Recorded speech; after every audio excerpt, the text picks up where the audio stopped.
A Paixão segundo São João traz para nós alguns detalhes muito importantes. O jardim aparece em três momentos. No início, quando Jesus está em agonia, na traição de Pedro e ao final, quando Jesus é colocado no seu túmulo. O jardim aqui faz referência muito clara ao jardim do Éden, onde o homem e a mulher, depois de criados, foram lá colocados, onde Deus tudo preparou com intenso amor. Mas o homem e a mulher, por causa do pecado, tornaram aquele jardim um lugar de onde eles foram expulsos. Mas a paixão vem nos dizer, era no jardim, quando Jesus está em profunda agonia, em oração e súplica por nós. O Senhor, mais uma vez, nos faz recordar que sua entrega na cruz é, na verdade, nos tornando novas criaturas. No jardim, Pedro estava ali quando ele é interrogado. Ele não interpreta ou não acolhe a graça de Deus e por isso cai na traição, como Jesus já tinha dito anteriormente. Você me trairá 3 vezes antes que o galo cante. Assim então, mais uma vez o jardim, sinal da graça de Deus, mas um homem, em meio às incompreensões, não vive, não acolhe a beleza de Deus na vida e pior, nega a beleza de Deus. No jardim, Jesus é colocado no final de tudo no jardim. Isso também nos inspira a tratar da vida do nosso coração como que um verdadeiro jardim. Às vezes nós queremos resolver as coisas de forma truculentas, como se entrássemos numa pastagem para derrubar as coisas. Mas o jardim é reserva para nós e exige de nós delicadeza. Por isso, então, que também nós nos tornemos delicados no modo de ajudar as pessoas e também o nosso coração se torne um lugar que o Senhor possa estar. Vemos no drama da paixão de São João o que acontece entre Pilatos e Jesus. Primeiro, ele vai perguntar a Jesus o que é a verdade. Jesus não responde a ele, até porque a verdade é uma pessoa, a verdade é Cristo. E Cristo disse, eu sou o caminho, a verdade e a vida. Portanto, só compreendemos o que é a verdade se estivermos em intimidade com o Senhor.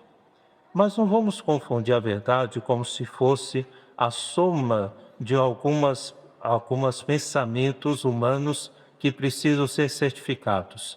Não pensemos a verdade como a deturpada sinceridade que às vezes nós dizemos. Eu sou verdadeiro. Não é isso. A verdade é Deus. A verdade é Cristo. E essa verdade ilumina. Ou seja, ela é capaz de fazer com que as coisas se tornem segundo a vontade de Deus. Eis aqui é a verdade, perguntará Pilatos. Ele não espera a resposta, porque ele não acolheu a pessoa de Jesus. Também se constrói em torno a Jesus o que depois o próprio Pilatos vai tornar uma profecia. Esses dias nós meditávamos sobre isso.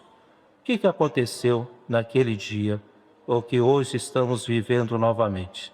Lá estava uma multidão de pessoas que se deixaram governar pela maldade das pessoas.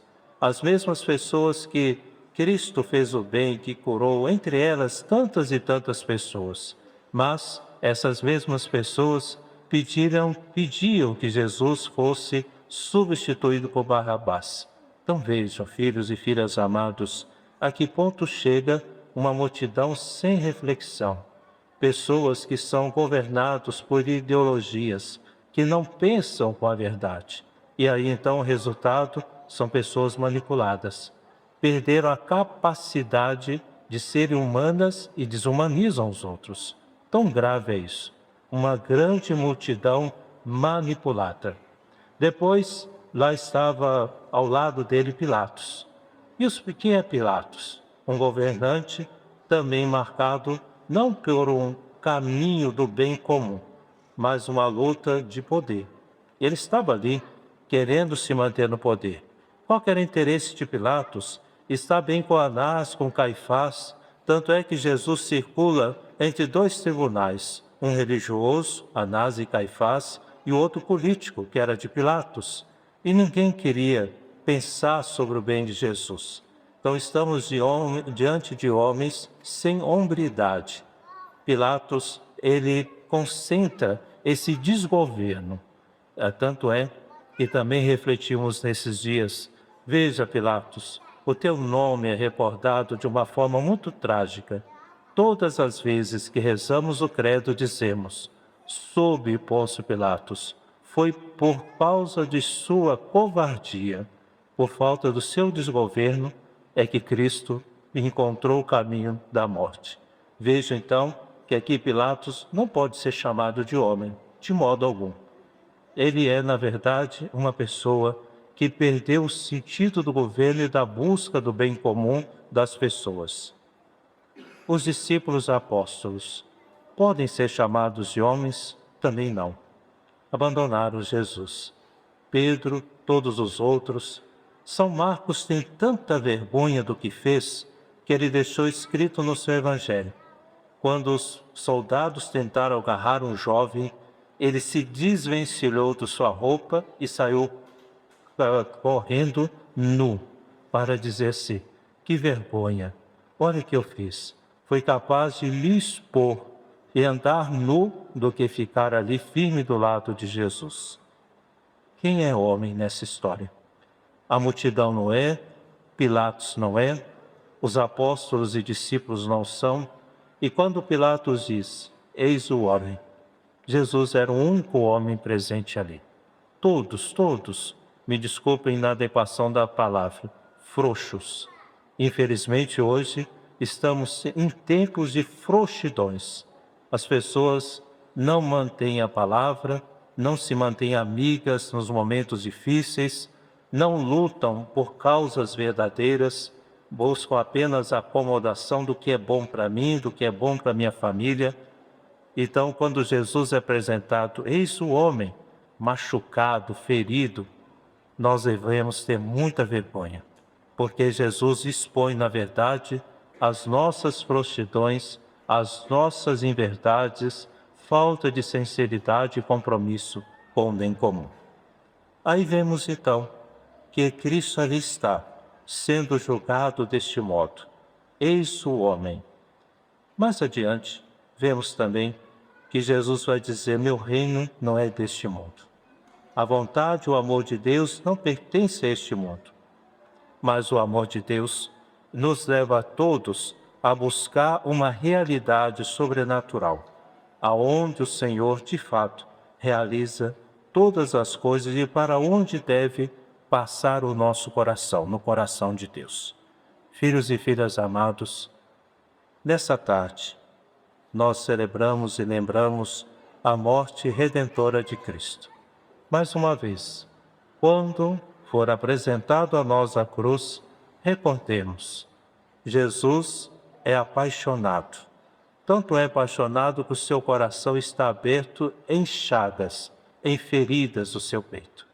Pensemos assim, que o amor de Cristo é tão grande que não se conteve e seu coração apresenta para nós esse profundo amor.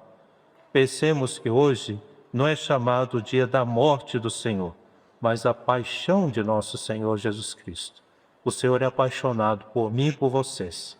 Vamos corresponder a esse amor apaixonado, não com medidas, não com o nosso jeito, mas a paixões, pessoas apaixonadas, respondemos com mais paixão.